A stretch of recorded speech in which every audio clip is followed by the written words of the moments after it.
తెలుగదేలయన్న దేశంబు తెలుగు ఏను తెలుగు వల్ల భుండ తెలుగు కండ ఎల్ల నృపుల గొలువ ఎరుగవే బాసాడి దేశ భాషలందు తెలుగు లెస్స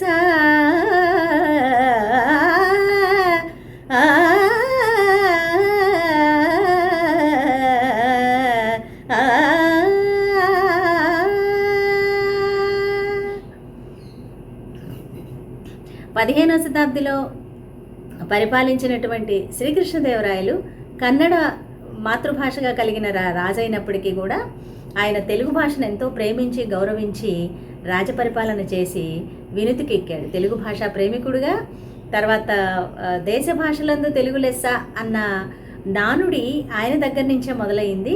అప్పటి నుంచి కూడా తెలుగు భాషని దేశ భాషలందు తెలుగు లెస్స అని గొప్పగా ఉంది అని చెప్పుకునేవారు. ఈ కృష్ణదేవరాయలు తెలుగు భాషని ఆదరించే క్రమంలో భువన విజయము అని చెప్పి తన ఆస్థానంలో ఒక విద్వత్ సభను ఏర్పాటు చేసి అనేక మంది కవులని ప్రోత్సహించి వారి ద్వారా ప్రబంధాలు కావ్యాలు రచనలు చేయించి వినుతికెక్కిన మహాకవి ఇంకా మహారాజపోషకుడు కవి పోషకుడు కూడా శ్రీకృష్ణదేవరాయలు. మరి ఈ తెలుగు ప్రాకృతిక భాషలోనూ శాసన లిపిలో ఉన్నటువంటి తెలుగు భాషని సంస్కరించి 11వ శతాబ్దంలో ఆంధ్ర మహాభారతాన్ని 2.5 పర్వాలు రచించినటువంటి శ్రీ నన్నయార్యులు ఆయనకెంతో మనం రుణపడి ఉన్నాము.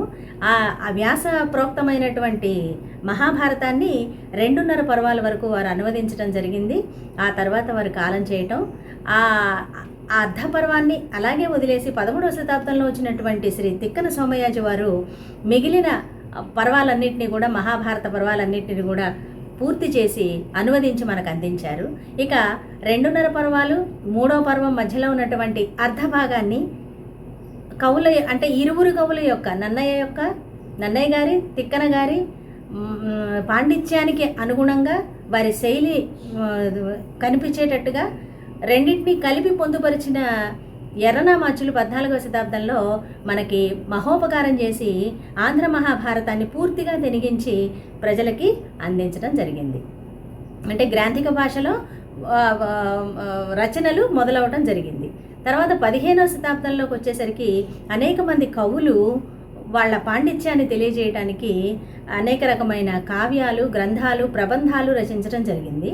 అందులో శ్రీనాథుల వారు కాశీఖండం ఇట్లాంటి ప్రసిద్ధమైన రచనలు చేసి మనకు అందించారు. అలాగే 16వ శతాబ్దంలో పోతనామాచుల వారు శ్రీమద్ భాగవతాన్ని వ్యాసప్రోక్తమైనటువంటి శ్రీమద్ భాగవతాన్ని అద్భుతంగా తేట తెలుగులో అందమైన పదాలతో అలతి పలుకులతో మనకి అనువదించి ఎంతో మహోపకారం చేశారు తెలుగు జాతికి. ఇలా ఆంధ్ర మహాభారతం భాగవతం కూడా మనకి అందుబాటులోకి వచ్చేసింది. తర్వాత 16, 17, 18 శతాబ్దాల్లో కూడా కవులు, రచయితలు అనేక ప్రక్రియలు సాహిత్యంలో మొదలుపెట్టడం జరిగింది. అందులో ప్రబంధ కావ్యాలు, మామూలు కావ్యాలు, గ్రంథాలు, కథానికలు, రచనలు, నవలలు ఇత్యాదులు విస్తృతంగా రావడం జరిగింది. అలా ఆధునికంగా ముందుకొస్తున్నటువంటి కవుల్లో గురజాడ అప్పారావు గారు, మరి దేవులపల్లి కృష్ణశాస్త్రి గారు, అలాగే దువ్వూరి రామిరెడ్డి గారు, మధునాపంతులు సత్యనారాయణ శాస్త్రి గారు ఇత్యాది మహాకవులందరూ కూడా తమ రచనల్ని ఆధునిక కాలంలో వెలయించడం జరిగింది. ఆ తర్వాత వచ్చిన వాటిల్లో భావగేయాలు, దేశభక్తి గీతాలు వేములపల్లి శ్రీకృష్ణ గారు, అడవి బాపిరాజు గారు, అదే మన వేదుల వారు, ఇలా చాలామంది కవులు దేశభక్తి గీతాలను వెలయించటం, అలాగే కావ్యాలను రాయటం, ఖండకావ్యాలు రాయటం, ప్రబంధాలు రచించటం, కథలు, కథానికలు, నాటకాలు, నాటికలు ఇలాంటివన్నీ రచించడం జరిగింది. అయితే ఇప్పటి వరకు ఉన్న సాహిత్యం అంతా కూడా ఎక్కువగా గ్రాంథిక భాషలోనే ఉండేది. ఈ గ్రాంథిక భాష నుంచి ప్రజలకి చేరువ చేయాలి, అనువైన భాషగా తెలుగుని చేరువ చేయాలనే ఉద్దేశంతోనే శ్రీ గిడుగు రామ్మూర్తి పంతులు గారు వ్యావహారిక భాషోద్యమాన్ని ఆయన చేపట్టి తెలుగు ప్రతి ఇంటికి చేరాలి, వ్యావహారికంగా మాట్లాడుకునేటట్టుగా, తేలికగా ఉండేటట్టుగా.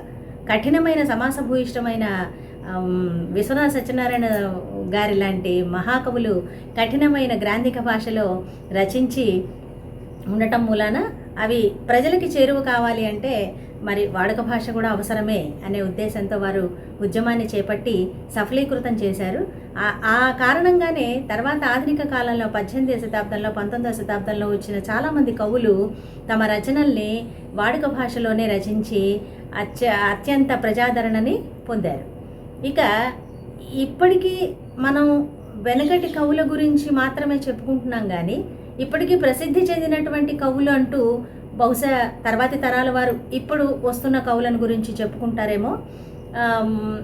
ఇంకా సాహిత్యానికి సేవ చాలా అవసరం. చాలామంది రచయితలు, కవులు, కవయిత్రులు, రచయిత్రులు చాలామంది దీనికి నడుం కట్టి దీనికి ఏదో ఒక రకంగా పిల్లలకి అది సాహిత్యాన్ని చేరువ చేయటం చాలా అవసరం ఈ రోజుల్లో. ఇక పిల్లలు కూడా వారి వారి స్థాయిలను బట్టి చక్కని తెలుగు మాట్లాడడం మాత్రం అలవాటు చేసుకోవాలి. అట్లా అలవాటు అవ్వాలి అంటే కంపల్సరీ, అంటే తప్పనిసరిగా భాషా నైపుణ్యం ఉండేటట్టుగా చూసుకోవాలి. భాషా నైపుణ్యం ఎలా వస్తుంది అంటే పుస్తక పఠనం ద్వారానే వస్తుంది. పుస్తక పఠనం ఎప్పుడైతే పెరుగుతుందో తద్వారా కొంత జ్ఞానం అనేది వస్తుంది. పలుకు ఎలా ఉంటుంది, ఎలా మాట్లాడాలి.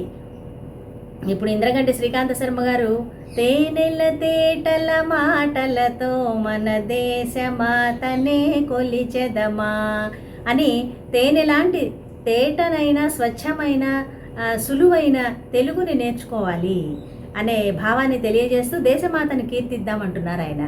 అలాగే నిన్న మనం చూసిన కందుకూరి రామభద్ర కవి గారు కూడా ఎంత చక్కనిదో ఈ తెలుగు తోట, ఎంత పరిమళమో ఈ తోట పూలు అంటూ అద్భుతంగా ఆయన తన భావాన్ని హృద్యంగా మనకి తెలియజేయటం జరిగింది. అలాగే చాలామంది కవులు తెలుగు భాష మీద అనేక గీతాలు వెలయించారు, రచనలు చేశారు. కనుక విద్యార్థులు ప్రతి స్కూల్లోనూ చదువుకునేటప్పుడు అక్కడ గ్రంథాలయం ఉంటుంది. ఆ గ్రంథాలయంలో తప్పనిసరిగా తెలుగు భాషకి సంబంధించినటువంటి పుస్తకాలు చదవాలి. ఇంట్లో తెలుగే మాట్లాడాలి, మంచి తెలుగు మాట్లాడాలి. తల్లిదండ్రులు కూడా అందుకు కృషి చేసి పిల్లలకి మంచి తెలుగు వచ్చేటట్టుగా చేసినాడు మనం తెలుగు భాష వైభవాన్ని, తెలుగు జాతి గౌరవాన్ని కూడా గొప్పగా కాపాడుకోగలుగుతాం. ఇతర రాష్ట్రాల వాళ్ళు తమ తమ భాషలకు ఇచ్చుకున్న విలువ, గొప్పతనం మనం కూడా ఇచ్చుకోవాలి. మన భాషని మనం పైకి తీసుకురావాలి. త్వరలో అంతరించిపోతున్న భాషల్లో ఒకటిగా చెప్తున్నారు మన తెలుగు భాషని. అటువంటి దుస్థితి మనకి ఏనాడు రాకూడదు. తప్పనిసరిగా విద్యార్థుల స్థాయి నుంచే మంచి పుస్తక పఠనం అలవాటు చేసుకొని అమ్మా నాన్నలతో తెలుగులో మాట్లాడి, ఈ ఉపాధ్యాయులతో కూడా చక్కని తెలుగు వాళ్ళు ఏం మాట్లాడుతున్నారో చూసి అటువంటి తెలుగుని చక్కగా నేర్చుకుని ఉజ్వల భవిష్యత్తుకి బాటలు వేసుకుంటూ తెలుగు భాషని మరింత అందంగా తీర్చిదిద్దగల రేపటి రచయిత్రులు మీలోనే ఉన్నారు, పిల్లల్లోనే. కాబట్టి మీ అందరికీ ఈ మెసేజ్, ఈ సందేశం అందాలని నా వాంఛ. ఇవాళ గిడుగు రామూర్తి పంతులు గారికి మనందరం కూడా శుభాకాంక్షలు, జయంతి సందర్భంగా ఆయనకి శుభాకాంక్షలు తెలుపుకుంటూ ముగిస్తున్నాం.